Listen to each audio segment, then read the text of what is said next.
اب اس کے بعد یہاں سے لے کر آگے سورہ بقرہ کے تقریباً آخر تک اللہ تعالیٰ نے ایک ہی چیز بیان کی ہے، اور وہ ہیں وہ احکامات جن کا تعلق بیع اور شرع سے اور خرید و فروخت اور اس قسم کی چیزوں سے ہے، اور یہ بھی کہ اللہ کی راہ میں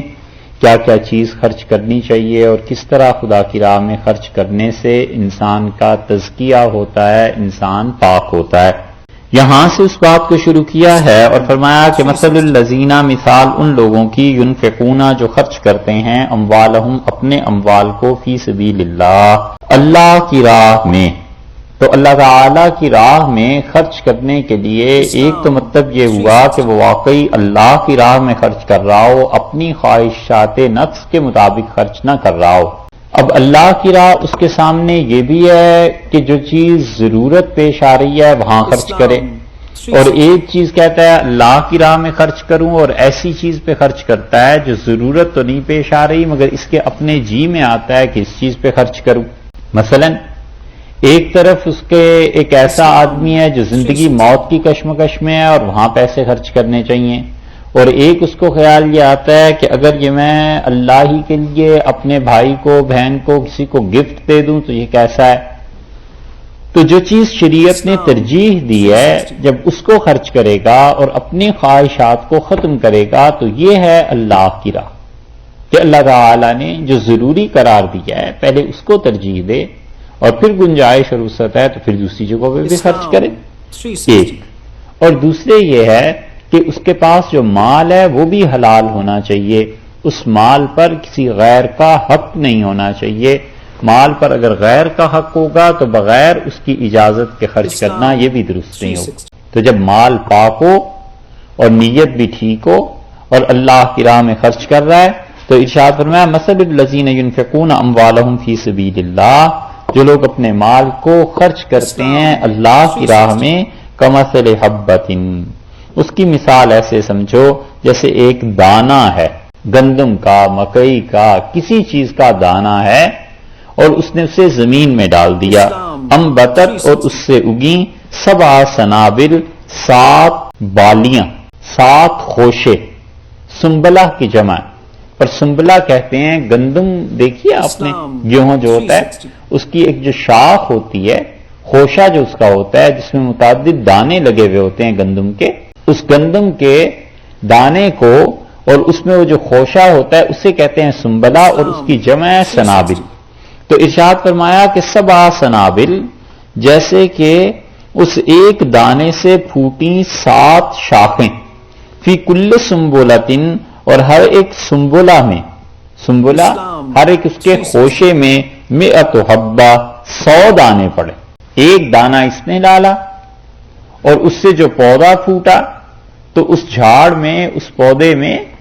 7 شاخیں لگیں اور ہر شاخ میں 100 دانے آگے آ گئے، تو ایک دانے سے 700 دانے بن گئے۔ اللہ نے فرمایا ہے جو اللہ کی راہ میں خرچ کرتا ہے اس کی مثال ایسے ہے کہ ایک دانے سے 700 دانے اس نے حاصل کر لیے، یعنی جو اللہ کی راہ میں اپنے مال کو لگاتا ہے اتنا فائدہ اسے ہوتا ہے۔ واللہ یضاعف، اور اللہ تعالیٰ بڑھا دیتا ہے، لمن یشاء، جس کے لیے اللہ چاہتا ہے اس سے بھی بڑھا دیتا ہے۔ یہ تو عام مثال دے دی کہ تم خرچ کرتے ہو، ہم ایک کے 700 لوٹائیں گے، یضاعف لمن یشاء، اور اللہ بڑھا دیتا ہے اس سے بھی زیادہ جس کے لیے چاہتا ہے۔ کس کے لیے اللہ چاہتا ہے؟ جس کی نیت میں اخلاص ہوتا ہے،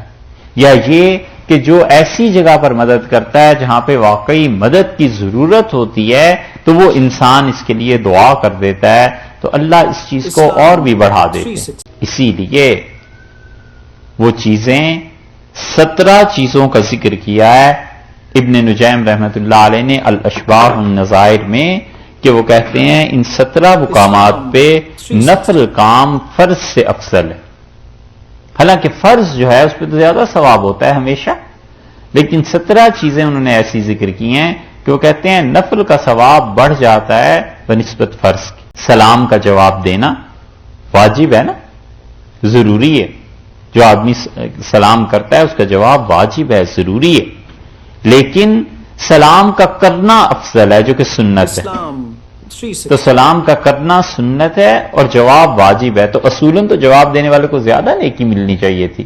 لیکن شریعت نے کہا جو سلام کرتا ہے وہ افضل ہے. رسول اللہ صلی اللہ علیہ وسلم البادی بالسلام، سلام کا آغاز کرنے والا بری من الکبر، وہ متکبر آدمی نہیں ہوتا، وہ کبر سے غرور سے بچا ہوا ہے. تو ہے یہ سنت لیکن واجب سے افضل ہو گئی. ان 17 چیزوں میں سے ایک اور چیز انہوں نے یہ گنوائی ہے کہ ہدیہ گفٹ کسی کو کرنا ہے تو یہ سنت ہے، مستحب ہے، بہتر چیز ہے اسلام، لیکن وہ کہتے ہیں کہ یہ چیز فرض صدقے سے کبھی کبھی افضل ہو جاتی، کیونکہ فرض جو صدقہ آدمی دیتا ہے، مثلا صدقہ فطر ہے، زکوٰۃ ہے، تو اپنے مال کو پاک کرنے کے لیے دیتا ہے، اور گفٹ جو دیتا ہے تو وہ کسی انسان کا دل اس کی طرف سے پاک ہو جاتا ہے. تو مومن کے مال سے مومن کا دل زیادہ قیمتی. تو کہتے ہیں کہ صدقہ نیکی مالی طور پہ کسی کی اعانت کرنا جو واجب نہیں ہے وہ واجب سے بھی افضل قرار پاتی ہے اس وقت جب کوئی آدمی دوسرے کے دل کو صاف کرنے کے لیے دے کہ کوئی رنجش، کوئی ناراضگی یا نہ بھی ناراضگی ہو تو بھی کسی کی خوشی کے لیے کہ مومن کا خوش ہونا اور بھائیوں کے تعلقات اچھے رہنا یہ بھی عبادت. اس لیے فرمایا کہ یضاعف لمن یشاء، جس کے لیے ہم چاہتے ہیں 700 سے بھی زیادہ کر دیتے ہیں، موقع کی مناسبت سے، جگہ کی مناسبت سے، تعلق کی مناسبت سے. واللہ واسع علیم، اور لوگوں